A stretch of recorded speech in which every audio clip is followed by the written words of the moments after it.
Bismillahirrahmanirrahim. Assalamualaikum warahmatullahi wabarakatuh.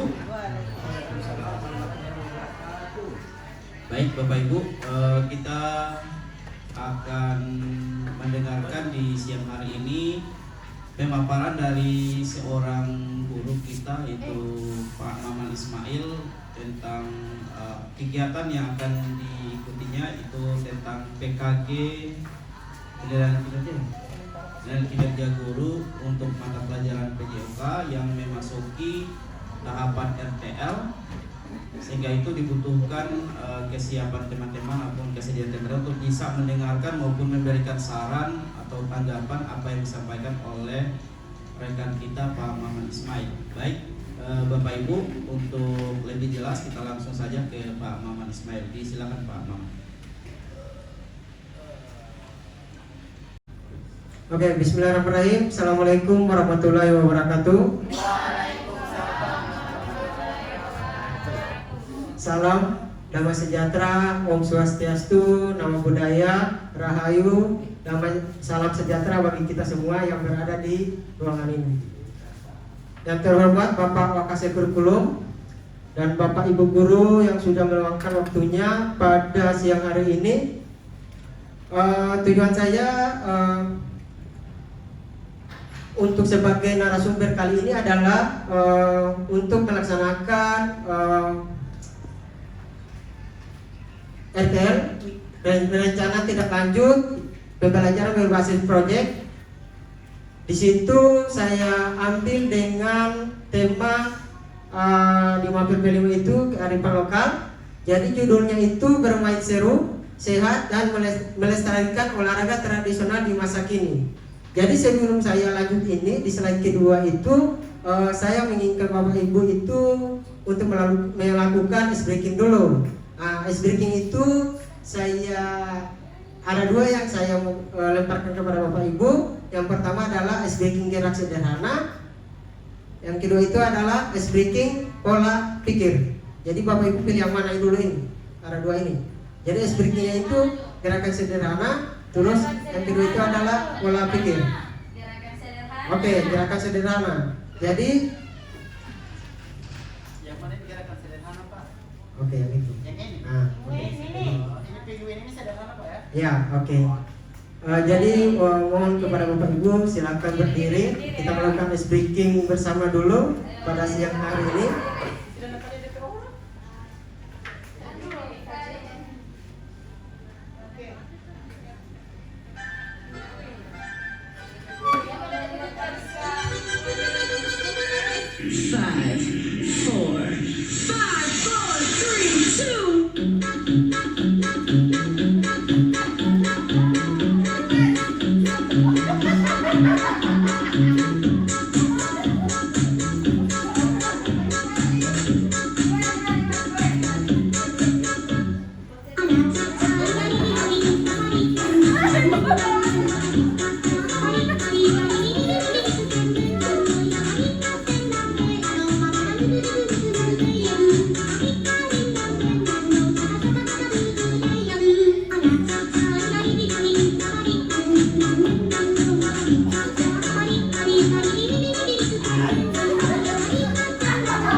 Oke, baik. Terima kasih untuk Bapak dan Ibu sudah melakukan diskusi gerak sederhana.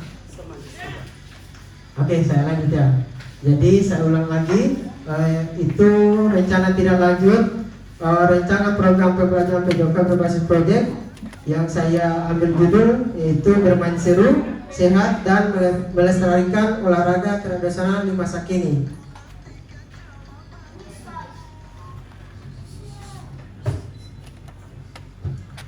Latar belakang permainan tradisional Indonesia kaya dengan nilai-nilai leluhur dan bermanfaat bagi tubuh kembang anak. Namun seiring perkembangan zaman, permainan tradisional sering jarang dimainkan oleh anak-anak. Program ini bertujuan untuk menghidupkan kembali permainan tradisional dan mengadaptasikan menjadi aktivitas olahraga yang menyenangkan dan bermanfaat bagi siswa. Terus slide selanjutnya itu tujuan program pembelajaran. Yang pertama itu adalah untuk melestarikan permainan tradisional Indonesia dan menanamkan rasa cinta terhadap budaya bangsa. Yang kedua adalah meningkatkan aktivitas fisik dan kesehatan siswa. Yang berikutnya adalah mengembangkan keterampilan sosial seperti kerjasama, komunikasi, dan sportivitas. Yang terakhir adalah memperkuat rasa kebersamaan dan kekompakan antara siswa.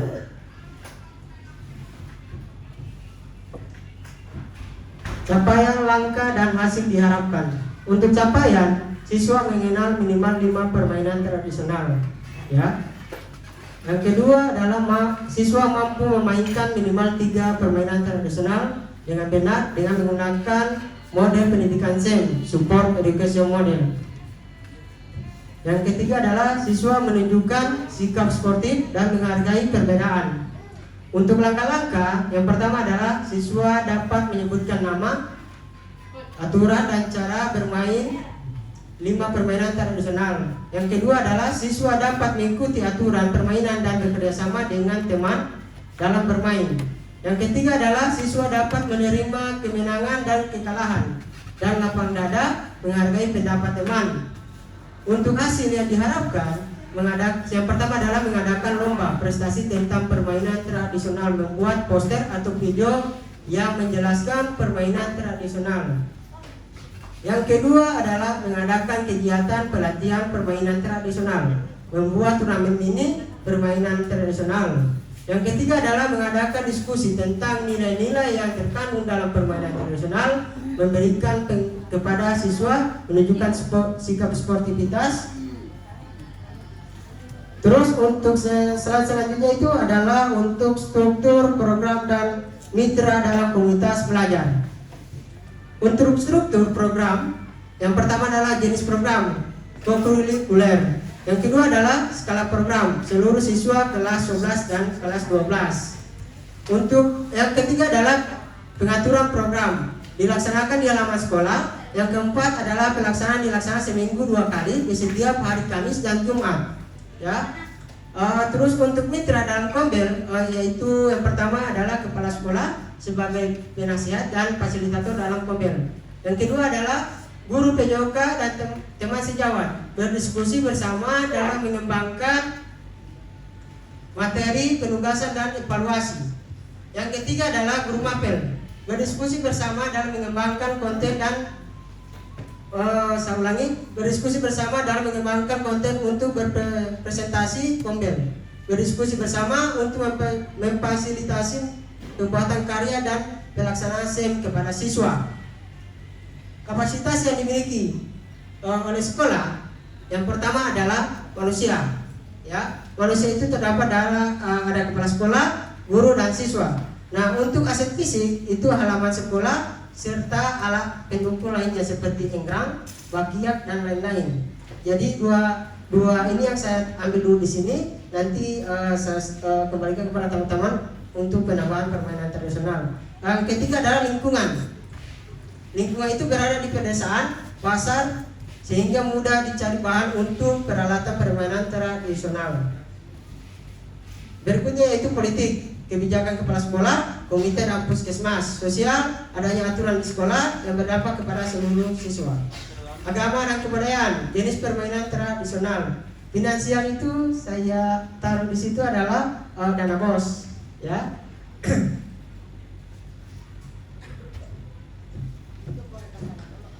rencana evaluasi. Jadi observasi untuk mengamati antusiasme dan keterlibatan siswa dalam kegiatan. Rubrik penilaian oleh guru PJOK dan guru mapel. Refleksi siswa itu penilaian oleh siswa. Untuk yang kemungkinan tantangan, ya, jadi kita masuk kemungkinan dan tantangan, ya. Jadi untuk tantangan, beberapa permainan tradisional membutuhkan peralatan yang sulit ditemukan. Siswa yang kurang tertarik dengan permainan tradisional dianggap kuno, ya, karena di zaman sekarang itu mereka itu lebih fokus ke HP, elektronik mungkin, ya, itu. Jadi permainan tradisional ini kalau misalnya kita terapkan di sekolah itu dianggap kuno, itu. Sehingga saya ingin menerapkan permainan tradisional di sini. Ya, untuk solusinya itu adalah membuat peralatan permainan tradisional sederhana dari bahan-bahan yang mudah didapat. Mengadakan lomba kreasi permainan tradisional dengan modifikasi yang sesuai dengan zaman, ya. Oke, baik, terima kasih. Mungkin dari Bapak dan Ibu guru, permainan apa saja yang bisa kita terapkan di sekolah, ya, yang apa ya, yang mudah kita ambil dari bahan, kita sesuaikan dengan tujuh asetnya itu. Jadi kalau untuk kalau di slide saya itu adalah hadang dengan bakiat, terus dengan apa lagi ini, engrang.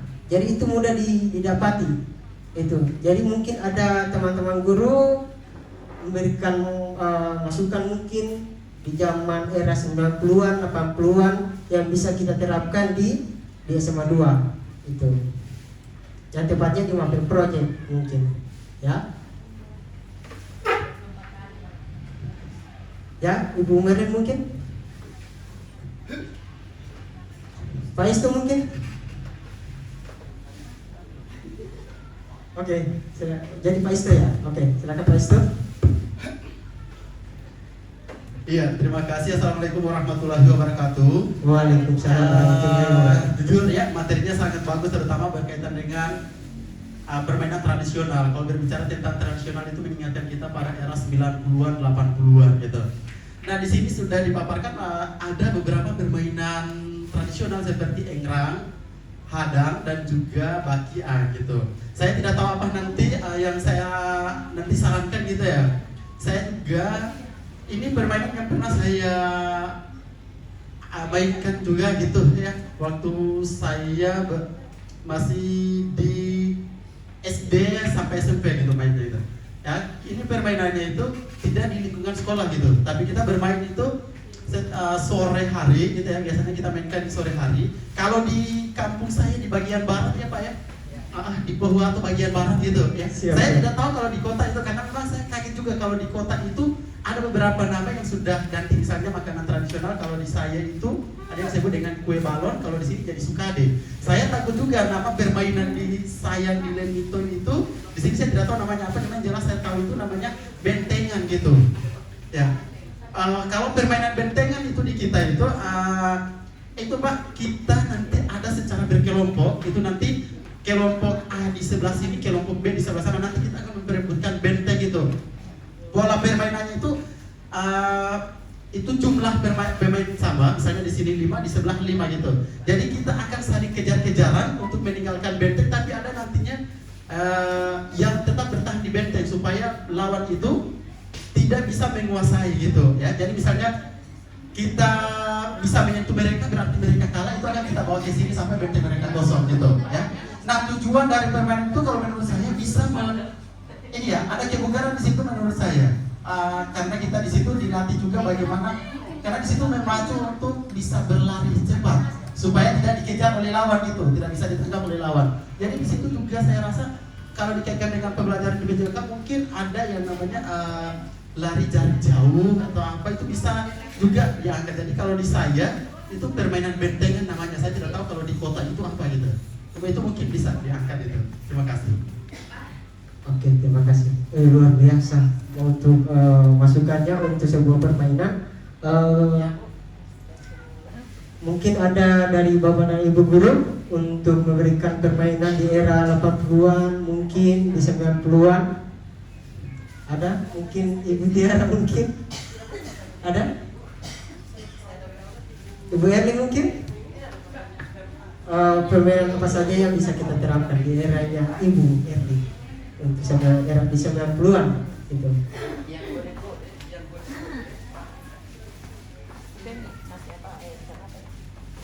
sate tadi. Sate tus.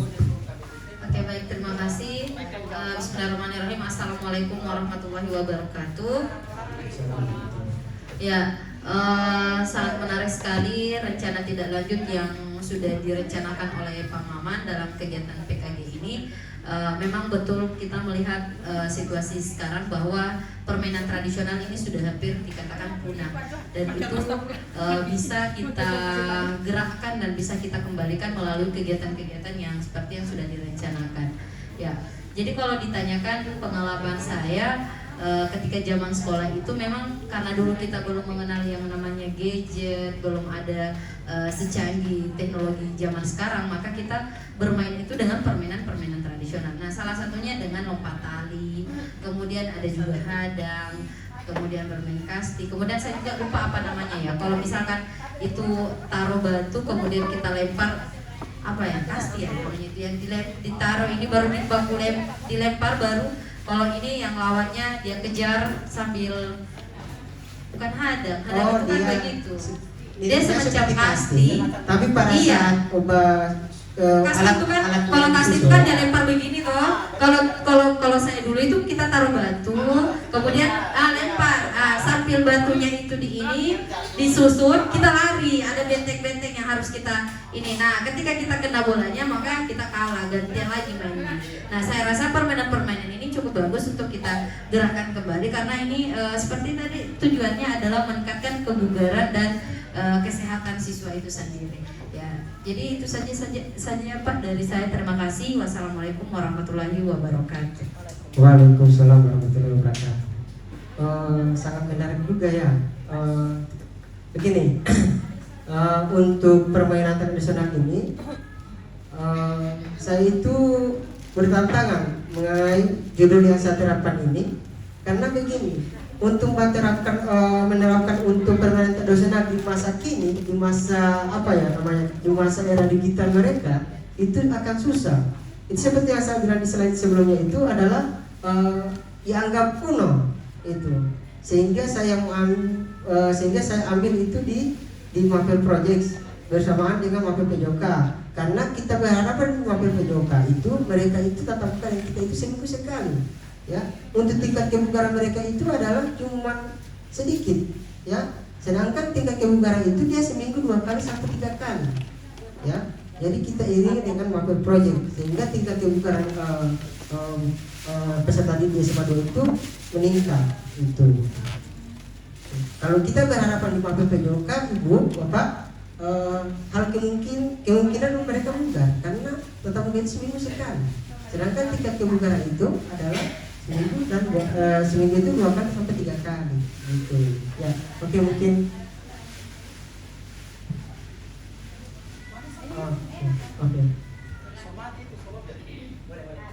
mungkin boleh. Oke, Bu Titin. Maaf Bu Titin. Menarik sekali pembahasan kali ini adalah permainan tradisional. Ya. Bapak tadi mengatakan bahwa melatih kebugaran itu dilakukan 2 kali, sementara Bapak itu tidak punya kesempatan. Pertemuan itu cuma 1 kali dalam penjas dalam sehari. Saya rasa bisa dimanfaatkan dalam kegiatan ekstra, karena banyak anak-anak itu hampir setiap hari datang ke sekolah. Ya, bagaimana permainan tradisional itu akan muncul ke permukaan sementara tidak dicoba dulu. Hanya tantangan saja, mendapat tantangan sedikit saja sudah cuma 1 minggu kebugaran tidak ada. Kegiatan ekstra dari guru penjas itu banyak, ada volleyball, ada bola kaki. Kenapa tidak dimanfaatkan itu? Iya, maksudnya waktunya kan Bapak bilang tadi ada cuma 1 kali dalam seminggu. Makanya dimasukkan dalam kegiatan project ya. Kalau project juga saya rasa hanya 1 minggu 1 kali ya, 1 minggu 1 kali. Kemudian temanya juga kalau proyek sekolah temanya berbeda-beda, kecuali ambil proyek tentang proyek mapel ya, proyek dari mapel itu sendiri ya. Saya rasa bisa digunakan kegiatan ekstra, dimanfaatkan waktunya di dalam kegiatan ekstra seperti itu. Terima kasih Pak Maman. Terima kasih, luar biasa. Mungkin begini Bapak Ibu, kita dilihat dari CP-nya itu, mungkin Pak Isi ya, dari CP itu dimana CP terbaru itu kita itu sebagai guru PJOK itu tidak menuntut kebugaran untuk peserta didik. Hal kemungkinan itu meningkat untuk tingkat kebugaran mereka. Nah di situ CP terbaru itu bagaimana orang menerapkan permainan olahraga ini sepanjang hayat mereka, sehingga saya ambil tema ini adalah permainan tradisional sehingga orang bisa terapkan di rumah. Itu kenapa saya ambil permainan tradisional itu, karena orang itu makan punah karena orang tidak tahu cara mainnya bagaimana. Beda dengan era kita kan, kalau era saja zamannya saya itu adalah era 2000-an lah kamu bilang. Itu tingkat kebugaran kita itu luar biasa loh kalau ketimbang yang sekarang itu. Nah, posisinya begini, di era saya itu kami itu jarang sekali menggunakan handphone, ya. Kami hanya menggunakan tenaga saja itu. Jadi pada saat kita ingin bermain itu kita hanya menggunakan feeling, ya. Mungkin dia bermain di sana, mungkin dia di sana, mungkin itu. Sehingga motivasi kita untuk melakukan kebugaran itu tidak sadar itu, sehingga tingkat kebugaran di era sekarang dengan era dulu itu beda jauh sekali. Sehingga saya ingin menerapkan permainan tradisional ini di era sekarang untuk kalau saya menerapkan ini, saya berkira besar itu 50-50 era digital, era dulu. Jadi berseimbangan dia itu. Karena banyak siswa yang ngeluh, Pak sakit perut Pak sakit kepala Pak, boleh saya pulang Pak, ini Pak sakit ini Pak ini sakit ini. Karena kenapa? Karena tingkat kebugaran mereka itu di bawah. Itu sehingga saya ambil tema ini permainan tradisional. Itu juga usulan dari Mem Sunarsi juga, ya itu.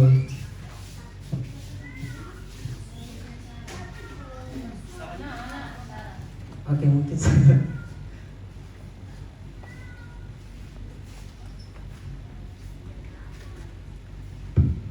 Baik, terima kasih atas kesempatannya. Ya, mungkin ini saran untuk RTL yang Pak Maman akan laksanakan.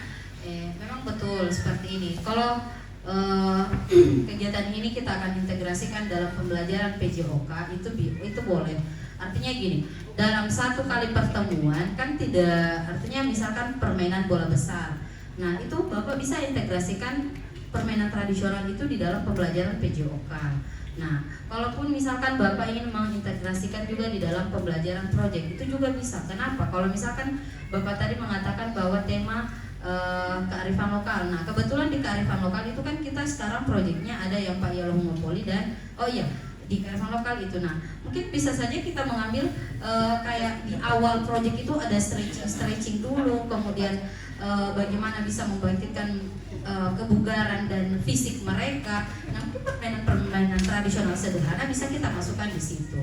Nah, kemudian untuk bisa mengembangkan kembali anak-anak punya kebugaran yang seperti Bapak maksud tadi, nah kita maksimalkan kegiatan-kegiatan yang bersifat tentatif, misalkan gini, ulang tahun sekolah. Nah, kita kan lihat kemarin selalu kegiatan-kegiatan yang sifatnya tentatif itu diisi dengan kegiatan-kegiatan yang tidak jelas seperti itu. Nah, disinilah dibutuhkan kemampuan teman-teman dari mungkin guru-guru olahraga yang bisa menginisiasi kegiatan-kegiatan seperti ini, perlombaan-perlombaan permainan tradisional, sehingga tujuan dari apa yang Bapak ingin harapkan itu bisa tercapai. Karena kalau memang kita melihat waktu yang ada sangat tidak memungkinkan untuk kita laksanakan ini setiap pembelajaran karena memang terbatas oleh waktu. Jadi tinggal bagaimana kita mengintegrasikan sedikit demi sedikit di dalam pembelajaran tersebut. Dan untuk implementasi yang lebih istilahnya cakupannya lebih luas, itu bisa dilaksanakan di kegiatan-kegiatan yang seperti perayaan-perayaan sekolah, kemudian hari-hari peringatan. Nah, itu silakan Bapak buat inisiasi kegiatannya modelnya seperti apa. Sehingga anak-anak di zaman, meskipun mereka di era digital, setidaknya mereka itu punya pemahaman dan keterampilan juga terkait dengan pemahaman permainan-permainan tradisional. Mereka tidak hanya tahu tentang bagaimana itu game, bagaimana itu Mobile Legends, bagaimana itu MF. Setidaknya mereka juga punya tahu atau bagaimana cara mempermainkan permainan tradisional yang seperti Bapak sudah sampaikan tadi. Itu saja dari saya, terima kasih. Ya. Baik, terima kasih, luar biasa sarannya. Oke,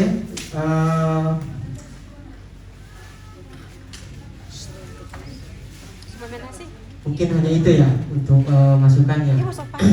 Oke, baik, terima kasih. Terima kasih banyak untuk Bapak Ibu sudah meluangkan waktunya. Saya Muhammad Ismail undur diri. Wassalamualaikum warahmatullahi wabarakatuh.